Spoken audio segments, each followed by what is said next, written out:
Okay, I have started the Zoom recording. How Okay. are you today? Pretty good. Busy. Um, the emails, the texts pretty much don't stop at this point. Oh Being my a new goodness. principal, so yeah, it's pretty much 24/7 at this point. Whew. We're going to get more into that. First, let's welcome everyone to the show, to this moment in history. My name is Kim Hess. I'm a cultural anthropologist, a diversity consultant, an auntie of Hudson. maybe he'll make an appearance, but probably not. So, Yeah. to, and today our guest is the father of Hudson, Tony Hall. Welcome, Tony. Hey Kim, thanks for having me this afternoon. Yeah, it's yeah. Fatherhood's been a wild journey, and so has this new principalship since July 1st, really. So yeah, about 2 weeks into it, and it's been interesting. The learning curve is pretty steep, especially with trying to decide, what to do with the school year in the Okay. wake of the coronavirus. So it's a lot. A lot of decisions have been made, and a lot of decisions that are still yet to come. Well, I have so many questions, but the first thing I do, the first thing I always ask guests is, how do we know each other, or how did we meet? Do you remember the first time we met? Uh, it might have been. I don't. I think it was at the Cracker Barrel in Mansfield. It Yeah, was we all met. at Cracker Yeah, Barrel in Mansfield. Cracker Barrel. Maybe the second to the last time that we will probably ever patronize Cracker Barrel Yeah, in Cracker Mansfield Barrel. or elsewhere. And I'm not going to say anything about the cotton that they have in the gift shop. no, that bastion of equality, Cracker Barrel. The bastion of equality, even Yeah, though, man, those fried apples, yeah, because yeah. I do love what my sister, Again, your partner, taste the calls Jim senior Crow in the citizen food meals. at Cracker Barrel. Taste the Jim Crow. Yeah. Taste the Jim Crow. Oh my Yeah. goodness, now I could never go back. Yes, indeed. Cracker Barrel. Okay, so we met at Cracker Barrel, Mm-hmm. which you were dating my sister at the time. And so you met a lot of people at the same time. You met, is that the first time you had met my dad? Or you had already met Uh, him? I think he had been here first. Oh, okay, okay. Yeah. So you didn't have the whole Hess family descend upon you like, yeah, No, no, no, no, no. Then I just think it me. was the 4th of July weekend. So uh, everybody at the Cracker Barrel, and then Leo and his family. So it was yeah, it was a lot going on. Shout out to cousin Leo. Yeah. So how does a Black family meet at Cracker Barrel on the 4th of July? Who came up with that idea? It was probably me. Yeah. Probably me. Yeah. I mean, yeah. I think it might be a little different in Cleveland. You could always meet up at the Hot Sauce Williams at the barbecue spot, but it could jump off of there at any time. So that might be an adventure too. So Okay, before I start bragging on you about your new position, and before we start talking about the politics of the day, can you please let the listeners and viewers that don't know the joys of Hot Sauce Williams, could you give them a little insight on why it's so wonderful? Well, I mean, Hot Sauce Williams was on. I mean, for the people who watch Diners, Drive-ins, and Dives. Oh, Yeah, Hot Sauce Williams has been on Diners, Drive-ins, and Dives. So it's a local barbecue spot in Cleveland. Fish, chicken, ribs, you name it, they got it. hot sauce, Obviously, yeah. Polish boys. Polish boy. I go for the Polish boys. I mean, we've been eating Polish boys since I could walk. I mean, in So Cleveland. what is a Polish boy? So a Polish boy is either a pork or a beef smoked sausage. They'll grill it or fry it depending on what you want to do. And you put that in a bun with some coleslaw, with some French fries, and then you put barbecue sauce on top of all of that, and that's the sandwich. All of that. Yeah, And it is delicious. yes, See, it you is. said because you're born and raised in Cleveland, right? That is correct. So you've been eating these way before I ever learned about them. So, whew, what a lucky It's like a man you walk. are. Yep. Yeah, and Yep. you don't eat pork now, so they do a beef version. They do beef ones. Now for the swine eaters, they'll give you, you know, you can get one that's pork, and they have the Polish girl now. That's in the last few years. That wasn't when I was growing up, but you can get What's pork that? shoulder on all of that with more barbecue sauce. So there's that, some shredded pork shoulder, but I Oh my don't dabble goodness. in that. You know, shout out to, You know, you know, Malcolm and the honorable minister. I don't dabble in the swine, so I'm good. I love it. I have to one more shout out. I just gave an interview. I just did an interview with Kumi. So we met one day. We were doing business over lunch or something, and he ordered tacos. And he asked the server, I think it was like chicken tacos or whatever. He's like, there's no funny business in these, right? And the server was like, no, what do you mean? He's like, you know, bacon grease. I was cracking up. Yeah. For the swine eaters and Yeah. the funny business. Shout out to the swine eaters. Not my thing. So, yeah, but thank you. And that could be a completely another discussion about Black people and the swine. Yeah. But that'll be another interview. Another interview. That's another topic for another day. Now is the time for me to brag on you. So, well, first I usually have people introduce themselves, you know, what they do during their waking hours, what their passions are. So you go ahead and start that, and then I'll brag on you. Well, my full first name is Antonio, but mostly people just use that on, you know, paychecks and driver's licenses. But, you know, I go by Tony. So I am currently the principal of Washington Liberty High School in Arlington, Virginia. Washington Liberty is one of the nationally ranked high schools in the country. It's one of the top 1% in the country. It is an international baccalaureate world school. International baccalaureate program is an international education program centered on a number of things: college readiness, international mindedness, having students extend themselves through community service and outreach, having them write a scholarly paper that sort of defines their journey through the International Baccalaureate program. So I was appointed on July 1st, but I had worked at Washington Liberty for 10 years as an assistant principal. So really this was an opportunity to really come home and sort of finish the work that I had started back in 2008. So it's a diverse school. It is a majority minority school. There are students there from over 120 countries. So, you know, it's a great school, and I'm saying that objectively, even if I didn't work there. It's a great school, but you know, we are constantly looking for ways to really try to raise the bar. And as the new principal there, that's sort of my charge, to continue to raise the bar academically and help kids social emotionally to sort of just become productive citizens and members of the global community. So that's our mission. Awesome. And so this school where is it located exactly? Arlington, Virginia. Arlington, Virginia. So you are very, very close to DC. You are very, very involved in politics.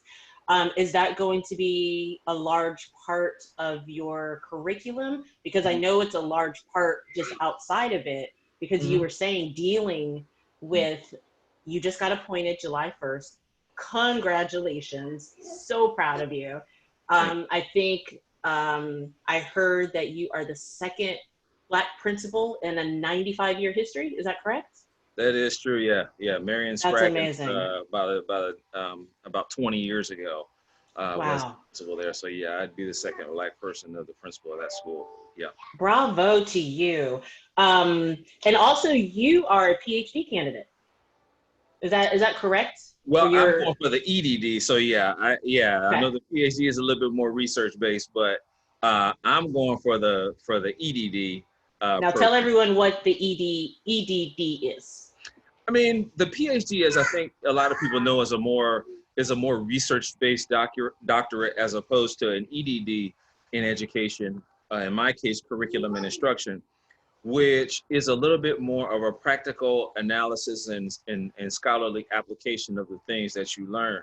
Okay. It's not like both of them are certainly research heavy, but I think the PhD is probably more suited to those folks who want to continue their career as research practitioners, whereas the EDD is probably a little bit more of a practical application, a hands-on application of what you learn Wow. as far as curriculum and instruction.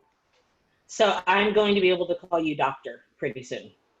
Well, sure. Yeah. Yeah. That is true. That is true. Do you prefer Dr. Hall, Dr. Tony? I got to I'll probably start take a practicing. combination of all that with the kids. Dr. Tony, whatever they want to do is fine with me. That is fantastic. Okay, so getting back to schools and Corona. So not only are you brand new in this position at this amazing school, so you're dealing with internal politics, but you are so close to DC, so you are kind of feeling maybe even a little more of the brunt than, let's say, me in California, because you are literally right there where the policies are, or in this case, are not happening. So tell me your thoughts about what's going on with the coronavirus, with kids going back to school. How, did something come down and you were able to say, okay, well, we can do that? Or did you have to do everything completely on your own? Yeah, last week, our superintendent made the decision that, in looking at what information was available to us as far as, the coronavirus data locally in the Commonwealth of Virginia, Arlington, we sort of made the decision as a school system to open virtually, at least until the first quarter, maybe September, maybe October or November. For us, why did you make that decision? Well, or your school district?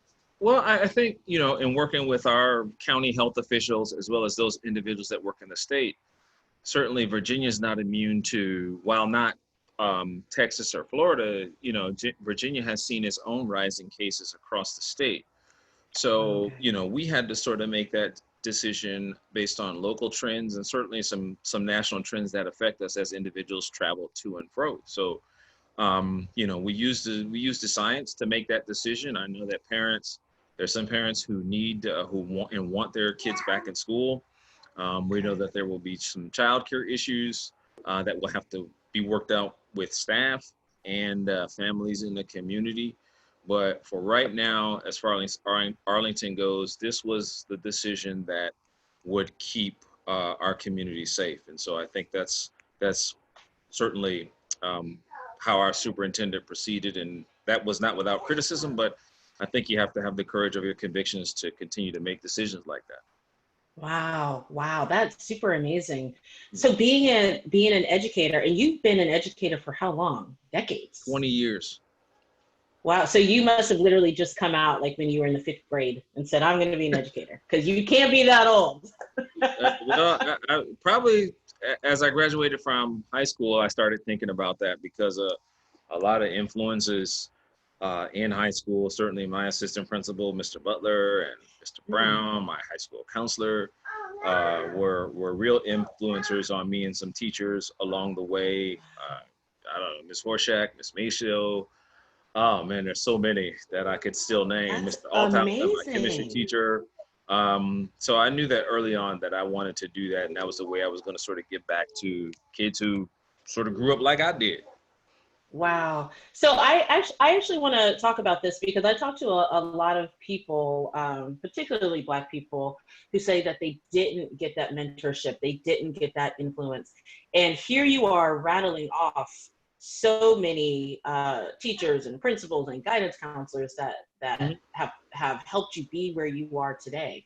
What exactly did they do? What encouraging words? So, us as parents, us if there's teachers watching, or you just have a child in your life, what did they do to let you know that you could get to the level that you are at now, which is pretty phenomenal. I sort of got to give credit to my friends back in the day in 86 and 87. It was actually one of my friends, Demetrius Hopkins, who said, hey man, there's a program you need to get involved in, Upward Bound, which is a national TRIO program, federally funded, Right. where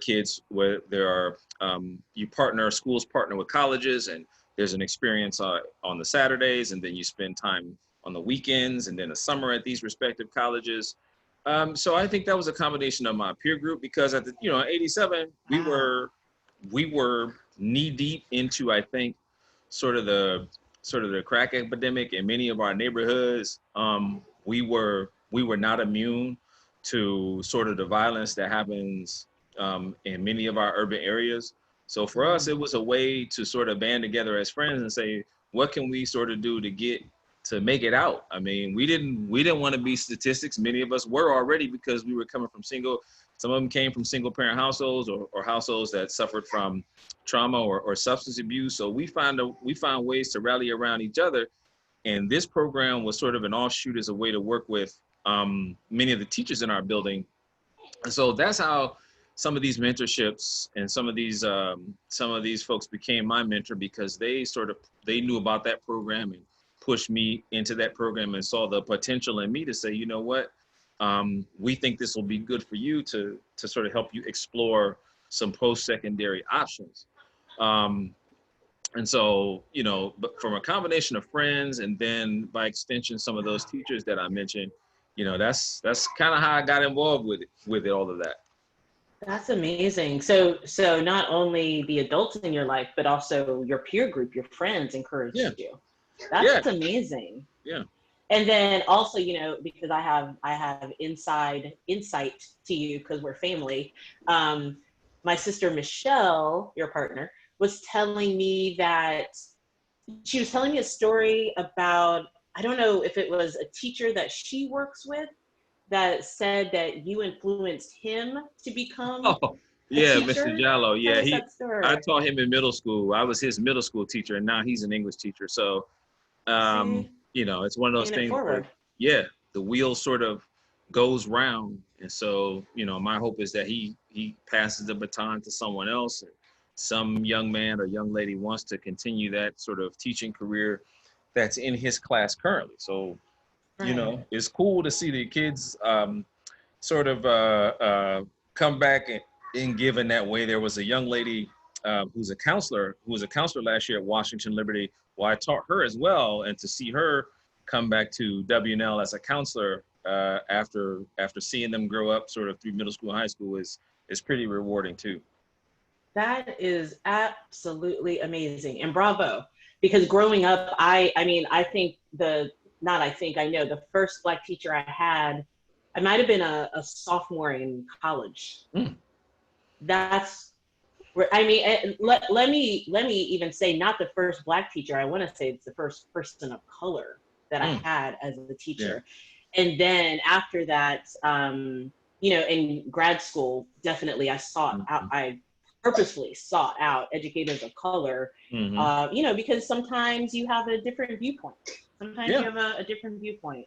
Yeah. And so I think that's fantastic for you. And you went to an HBCU. Yeah, I did. I went to Central State.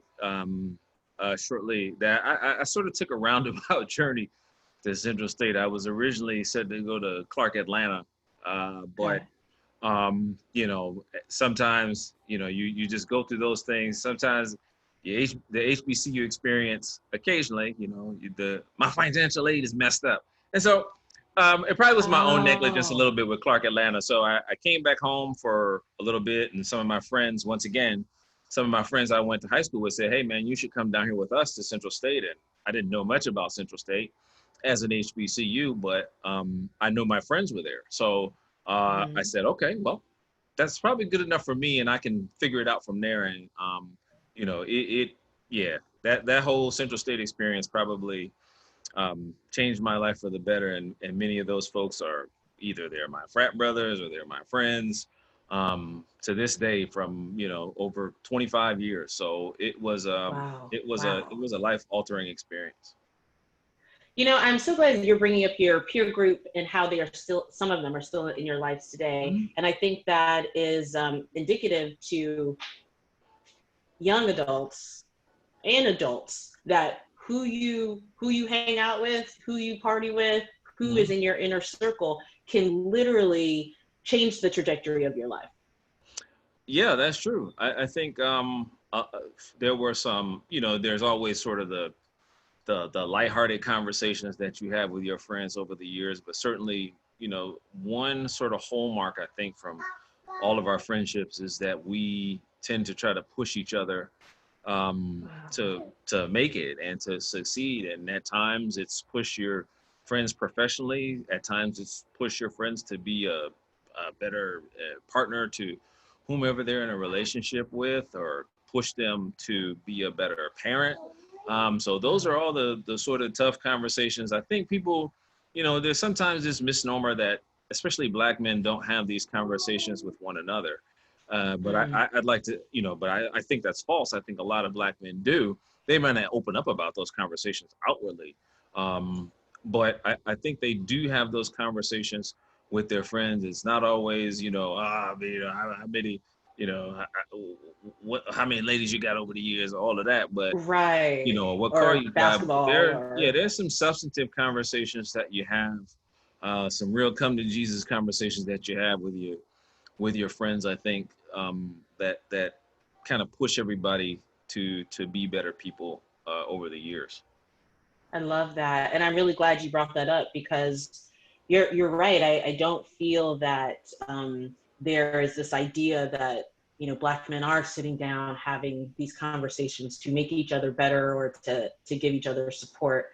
And then kind of piggybacking on that whole concept, how have you and your Black male friends been discussing what's been going on? Everything from pandemic to police brutality to protests. Like, what is, I guess my question would be, what is top of your mind? And is that also top of mind of your Black male friends? It is, but I think, and I'll sort of tell this, tell this story through there's a Chappelle joke where Dave Chappelle talks about a Black man owning a house and the police coming in and the police beating him up, and they're sort of like, well, I've seen this before. He broke in here. He just put up pictures of his family everywhere. That's just not his house. So. And certainly it goes back to Sanford and Son when Lamont was like, the number one killer of Black men is heart disease, and Fred Sanford replied, "I thought it was the police." So this is wow. and Sanford and Son was back in '79. This is not a new thing. Like it's not a new police brutality and sort of the hurting or the killing of Black men hasn't been. Have been conversations for us since the 80s. I mean, you had to jump out, you had to jump out squads in neighborhoods where if you want a corner, what's a jump out squad? Well, the jump outs, I mean, when you have units, whether they're undercover or in uniform, would just roll up on the block and start, they'd either arrest people or they start accosting people. So how do you even know that they're police officers? Yeah, well, they usually there's usually a badge somewhere, even though they might be plain clothes, but that's been going on since the 80s. So these aren't new conversations, I think, for us who have been involved in it and sort of, had to live these experiences. I think with, I think the Black men that certainly are my friends, they understand that sort of this is the moment in history and time where there might be the actual movement to get some things done with respect to police reform, certainly criminal justice reform. But we know a lot of these conversations, they take place among Black folks all the time, but sometimes, there's going to have to be some conversations that take place amongst sort of the white power structures that are in charge of these laws or in charge of these that sort of are in charge of these police departments, because no matter what we say, there's still going to have to be an attitude shift and a paradigm shift amongst communities that are not communities of color in order for these substantive changes to happen. So that's sort of the conversations that we have, and we know what's going on right now politically and the president. And so we're focused on the things certainly that we can control, and being receptive to those in our community who are not people of color, who are becoming allies, have been allies, who are becoming allies, who are starting to champion more the cause of anti-racism and anti sort of police brutality. And so that's been a welcome change, but there's certainly still more work to do on that front. Right, right. Do you think this is the time of the paradigm shift where the power structures are going to, because obviously we're seeing a change in the world, Mm-hmm. and we are definitely seeing a shift. Do you Yeah. think it's a shift that is here to stay, or do you think it'll be like, okay, we did our protest, we showed up, I'm a good ally, now I'm going to go back to whatever it is I was doing? I don't know. That remains to be seen, because I think it's easy to paint murals. I think it's easy to paint Black Lives Matter murals. It's much harder to get legislation passed to have a civilian review board, for example, for police reform, or to have police departments wear body cams, or anything along those lines, to reduce sentencing as it relates to certain offenses and people of color. That's the hard work. And that's the hard advocacy that, folks, if they're going to sort of be champions of anti-racism, that I think they need to prepare themselves for and really immerse themselves in. Some of this is surface level change, and that's not to say that that's not welcome, whether it's a bringing down of a monument, or a city, sort of gradually making changes as far as shifting funds and from one place to another. Certainly, those are some surface level things, but there's still some deep structural changes that still need to happen in America, and there are forces that are going to continue to resist that deep structural societal change, because it fundamentally alters sort of the white power structure in America. And I think there are a lot of folks who, quite frankly, they don't want to see that happen. Right. Yeah, it's that feeling that if I give you equality, then I also won't have that same sort of well, it depends. There's definitely a power structure that says if I give you equality, I am not going to be in the same position that I have always been. That I understand.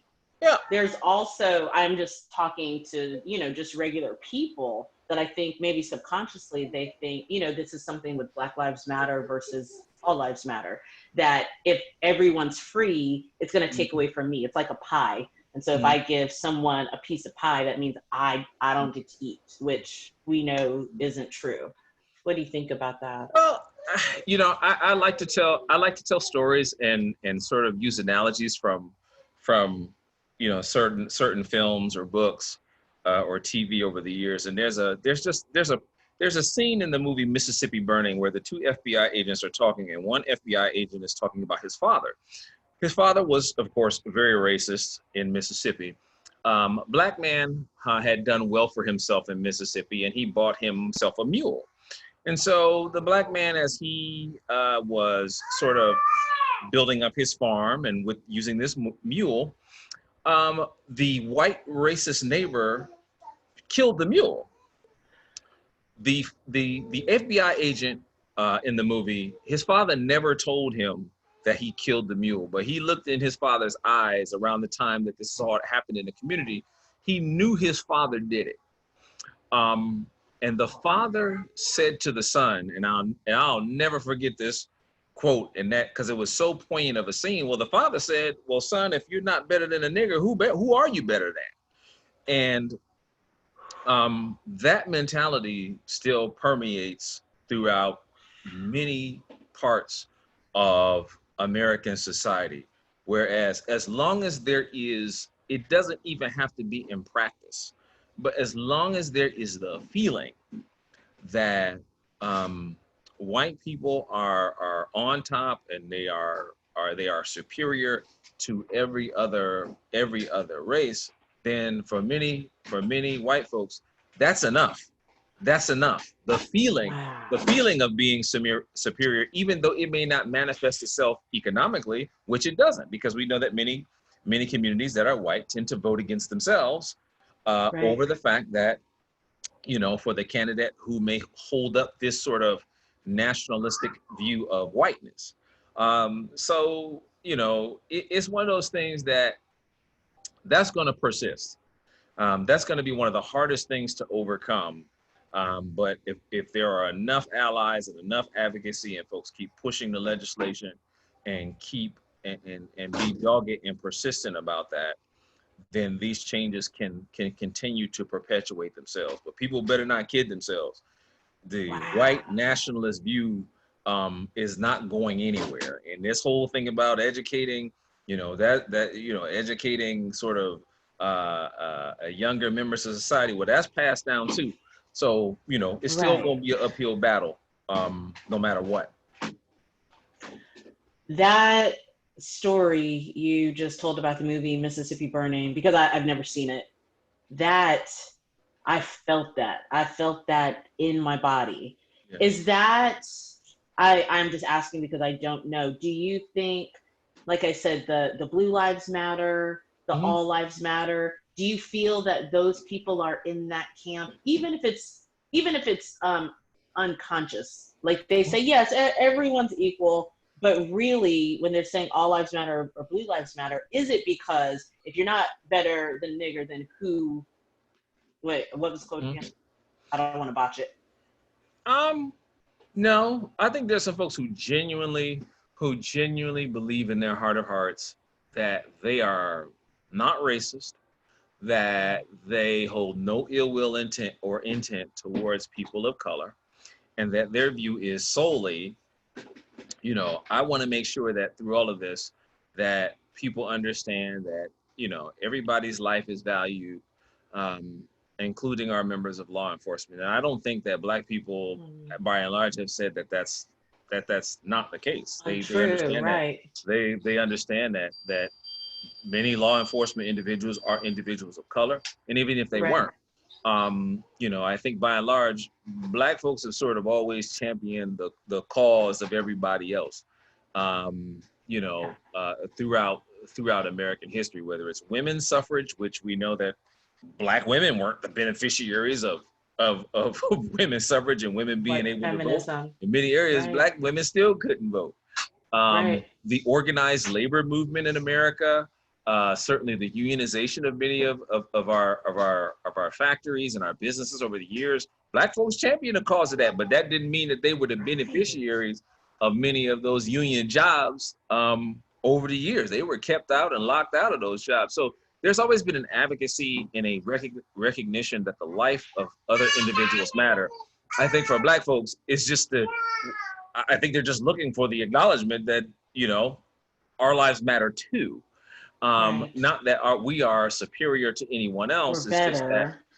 we're all we want is the same thing that everybody else has, the same opportunities that everybody else has. And I think that is really hard to digest for a lot of folks who are not folks of color. That Wow. Black people by and large aren't looking for a leg up on anybody else. They just Right. want the same. They just want the same level playing field, and an acknowledgement that that playing field has not been leveled because of systemic laws, rules, mindsets that have perpetuated for it to be that way. Right. Whew. I love talking to you because every time we have a conversation or I overhear you having a conversation with someone else, I learn something. And then, of course, I love your tweets and your Facebook posts. Yeah, I have to. I've had to sort of tone that down a little bit since I became the principal. I sort of tone all that down a little bit. Because right now, my focus needs to be on the kids and families that we serve. Right. I sort of these days I sort of make my statements through the lens of education and what we need to be doing for our kids and our families and our teachers too, because they're individuals too, and whatever we're experiencing now as a society filters through our educators as well, whether it is racism, social justice, and racial justice. The coronavirus, many of our staff members have dealt with that as well. Either they have had it or they have had family members have it, and some of them have lost family members as a result of it. So, that is where my advocacy about social justice and racial justice through the prism of education and how we can sort of use our platform to continue to educate young people, the infusion of sort of truthful telling of American history, its sort of legacy of racial injustice. I think we need to talk about that more in our classrooms, equipping our teachers with the sort of the means to do that emotionally and empathetically and instructionally are all sort of where my focus is right now. In addition to being the father of a Black son, so it is it's an interesting time that we live in. And that is a huge focus, and also that's a lot on your shoulders, I'm sure, as with every teacher in America right now. Because I want to reiterate something that you said, that through education, you still have to deal with racism, with the COVID-19. So it's not like teachers and educators are over here like, okay, I just need to teach my kids. Yeah. Everything else that's going on in the world, teachers are having to account for that. Yep. As far as how they interact with students, how they interact with parents. Mm-hmm. So, as a former teacher and as, a principal, how emotionally, I can't even imagine the toll that takes. And then going into the classroom, putting on a happy face for literally the future of America, going through all of this. So what do you see in your teachers? What do you advise them? Because I can't even imagine what a tough position all of you are in right now. I mean, it's tough. I mean, you have teachers who want to teach their kids, of course, but they want to be able to do that in an environment that's safe. I think it goes without saying that everybody, if school were in session tomorrow, everybody would like to be back in school under quote unquote going back to things being quote unquote normal. I think everybody would like to do that, but we realize we can't. We know that the virus is not yet under control. We know we don't have a vaccine, and despite some political push recently for everybody to go back to school 5 days a week, I think people are realistically saying we know we can't do that because people will get sick. And so teachers are sort of torn right now between, yes, I want to be there for my students, but I don't want to get sick myself. So exactly. What do I do with those feelings? So as a principal, I'm in the same boat. I had pneumonia, so it's not like I want to, it's not like I'm rushing back in. I want to rush back into these buildings, gung ho without caring for my own well-being also. Right. So you're sort of charged with bringing some calm and some information that is substantive and direct to your teachers and your students and your parents, sort of while also maintaining this sort of balance between all of the charge that you have as being a school leader and your own personal feelings about the virus and your own personal fears and what to do with those. Sometimes I share those as a matter of being sort of in a commiserate fashion with my staff or parents or kids, so they know that there's a very real human aspect to this that I feel too. And then, we just try to find a way forward together, using the data, using the science, as well as some good old fashioned common sense. Wow. I hear the empathy, in how you communicate with your staff and your teachers and the students. And I just have to say, I really appreciate that, because I feel like in general, specifically during this time, I feel like we are not hearing a lot of empathy and a lot of feeling and a lot of vulnerability. So thank you for that. No, thanks. And we have a few more minutes if Huddy can give me a few more minutes with you. Yeah. That's my nephew. He's trying. And he could join the conversation anytime. He's trying. But I heard you say political push, and I wanted to kind of get your thoughts on why you think there is a political push from the Secretary of Education, from the president, from the administration as a whole. Why the political push to get students back in buildings ASAP?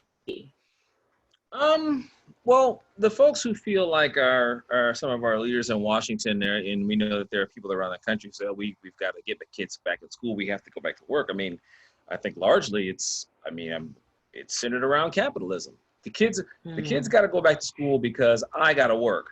I got to work so I can continue to put money on the table, or food on the table rather, and pay our bills, pay the mortgage, etc. Right.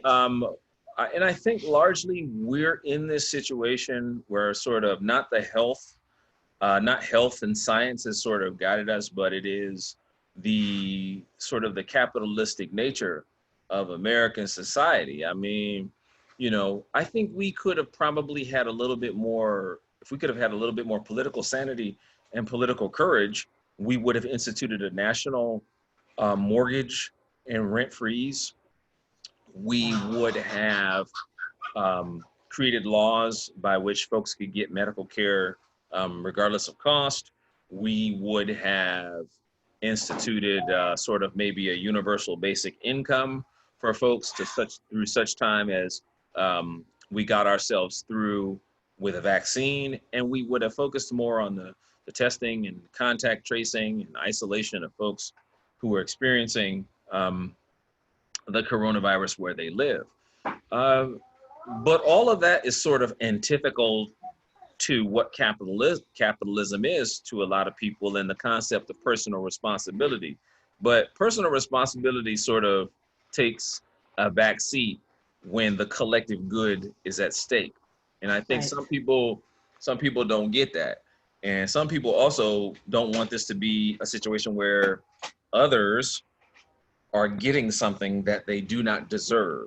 A national rent or mortgage freeze, quite naturally, that's going to give something to somebody that they don't deserve.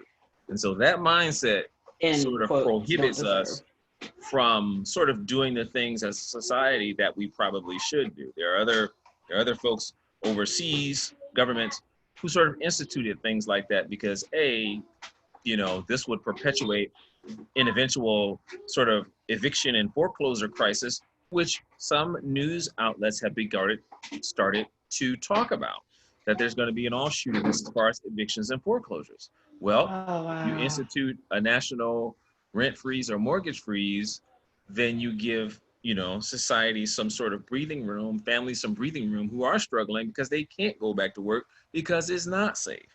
So, right. Yeah. So I think this whole push is based on, I think it's wrongheaded. It's based on capitalism, but it's a capitalism that sort of cannibalizes people in a way that says, a certain amount of death is acceptable so long as we can get the country back to work again. And that, for me, that just doesn't work.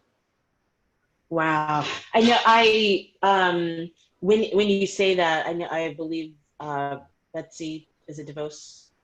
Didn't she kind of allude to what you were saying? Like if only a certain number of students were to contract the coronavirus, and I think you see more on it, or something like that. 0.02, I think, was the number, but that's still 14,000 kids. So you tell somebody out there, you rationalize that to them.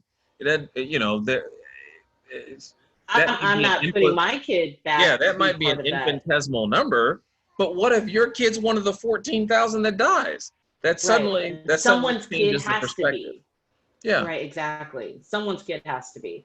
Yeah. And I don't know, but I'm assuming that that 0.02 number would be someone that didn't have the economic privileges of others, and most likely probably someone of color. kids of Yep, color? the data says that it probably would be somebody of lower economic means, probably somebody of color who's forced to go back to school because a parent is in one of these essential jobs in the service Right. industry or at the hospital. And so, yeah, we would definitely see that some of those families would continue to suffer. Wow. So really, we're talking about um, not protecting literally the most vulnerable children. Yep, it would be a perpetuation of that. I think that, we're seeing many of these families struggle now. And so putting them in a situation that puts lives in danger with kids going back to school and being exposed to COVID-19, perhaps because of a lack of the ability to social distance, perhaps because the HVAC system at their school is not meeting the standard to where those microscopic drops can filter throughout the school and Wow. continue to infect the population. So Wow. yeah, there's a lot of there's a lot of danger in what the Secretary of Education came out with. Wow. Well, thank you so much for informing and enlightening me and everyone else about what's going on in the schools. It's Yeah. absolutely amazing because I can read articles and everyone else can read articles, but literally it's not until you have to deal with the situation like you are and have that responsibility that Yep. it becomes real. Yep. I can talk very abstractly about kids going back to school, but every day I heard that you are working hours and hours and hours to help your school district be safe. Yeah. It right now it never stops. Your everybody's journey, I think, as a school leader is different. Um, certainly I was um, this was my time to become a school leader under these circumstances. So I sort of embraced the journey. Yeah, I definitely think that was not an accident that you were Yeah. supposed to be in this school at this time. Yep. Yep. So I got to kind of roll with that. Yeah, yeah. We only have a few more minutes, so I wanted to ask you, anything else that's, really pressing on your mind or anything that you want to mention just about this mind-blowingly historic moment in time. Like it's to me, sometimes I really have to think this is going to be in the history books. Mm-hmm. Like I'm going to be able to talk to Huddy about, you were almost 2 and all this was going on. Like this Sure. is mind blowing. Mm-hmm. So, do you have any final thoughts or advice or words of wisdom or concern about what's going on now? I would just say that folks should probably be consumers of information. I know that sometimes we need to sort of de-stress and unplug because the news on a daily basis can be very sad and it can be impactful to our sense of well-being. Right. At the same time, I think there are some very real things that people need to be paying attention to. Certainly, Portland is one of those right now with these federal police occupying certain parts of the city. I think that we need to be careful in saying that voting is the only means by which we can change things because our vote can be subverted. See voter suppression. Mhm. See Shelby County versus Holder, which was essentially a gutting of the Voting Rights Act. So Wow. I think folks need to have their eyes open. They need to be clear-eyed about the challenge that lies before us as a society. I do think that you know if the sort of political administration is afforded a second term, then this certainly might be the end of a representative democracy as we know it. I don't think there's any hyperbole in saying that. This election will probably mean the difference between sort of moving forward as a representative democracy or becoming something else. And something else that I That's think terrifying. people will not be able to live under without daily fear. Wow. Wow. Thank you for saying that. Yep. Yeah. I really, really appreciate you taking time on a Sunday. I don't know what time all of you are watching this, but this is a Sunday. So this man took time out of his Sunday to talk to us. I really appreciate that and give us so much wisdom. Yeah, thank you. No. And so before I stop the recording and we wrap up, can I see your beautiful family? Honey boo! Oh, just Honey, not me. Come on, everybody. Now you two make your entrance. Say hello. Say hello, everybody. Say hi, baby. Say hello. So once again, for full disclosure, I'll let everyone know that this is my beautiful sister and my beautiful nephew. Hudson. Hi, baby.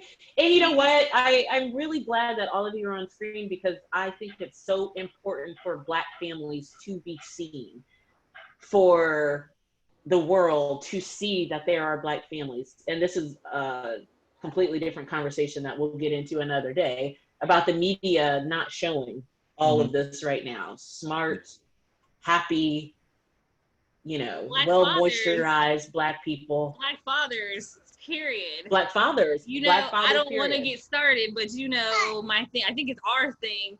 Like, if you watch commercials now, like, it seems like the world is, diversity. Look at the biracial couple, but it's always a Black woman and a white man. I'm like, okay, why? So why is it all these white men raising the little mixed kids? Great diversity, but like they're like really, literally trying to erase Black fathers. So. No, totally. Or it's just the Black mom with the kids. Yeah. I don't know if I've ever seen, or I'm sure there has been white moms with white kids, but I'm sure if we did a survey or a study, it would overwhelmingly be the Black or Latina mom with their kids. Yep. So yeah, I needed to highlight because I think you all are a beautiful family, even if I wasn't related to you. Thank you. You think so too? I just want to say R.I.P. John Lewis. Thank you. # Good Trouble. I woke up at 1:00 in the morning to look at my phone Saturday morning and just cried. I just laid in bed and cried. Yeah. Yeah. Do you want to say a few words about him?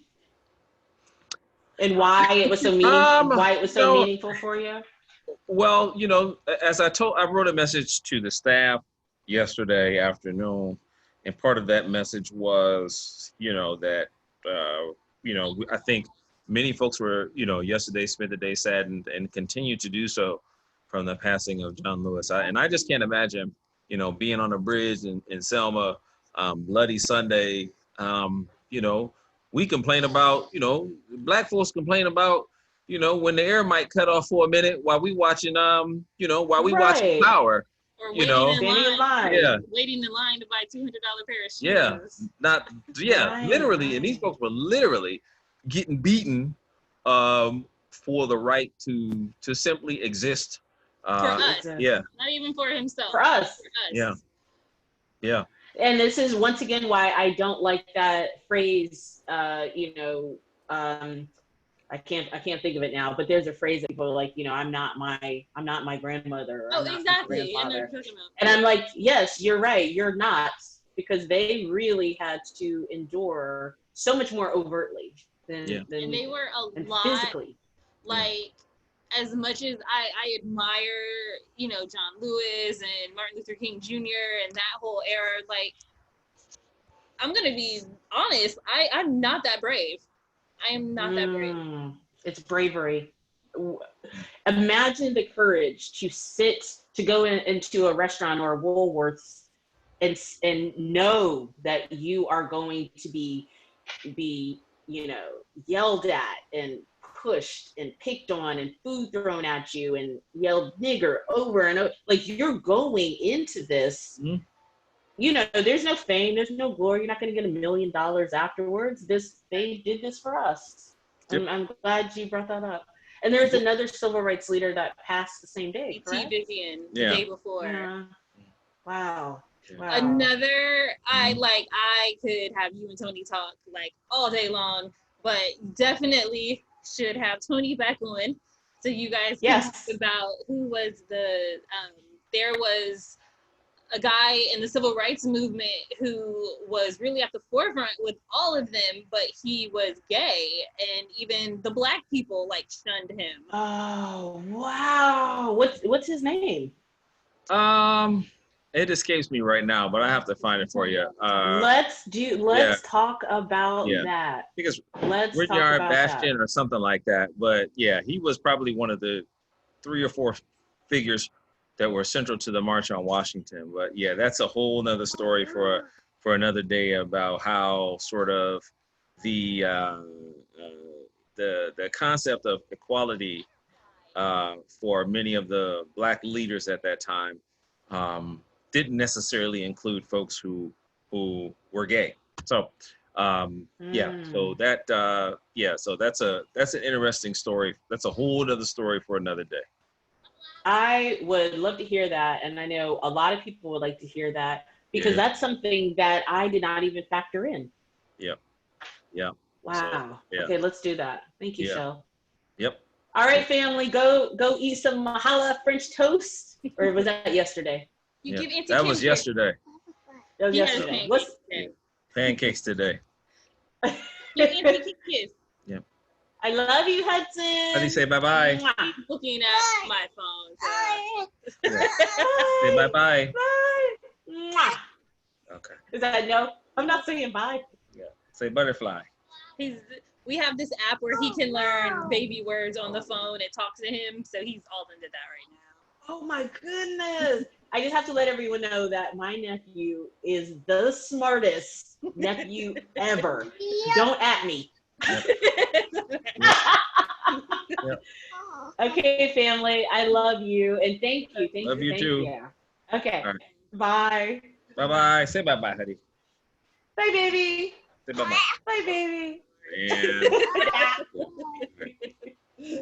all right. Okay. Sweet.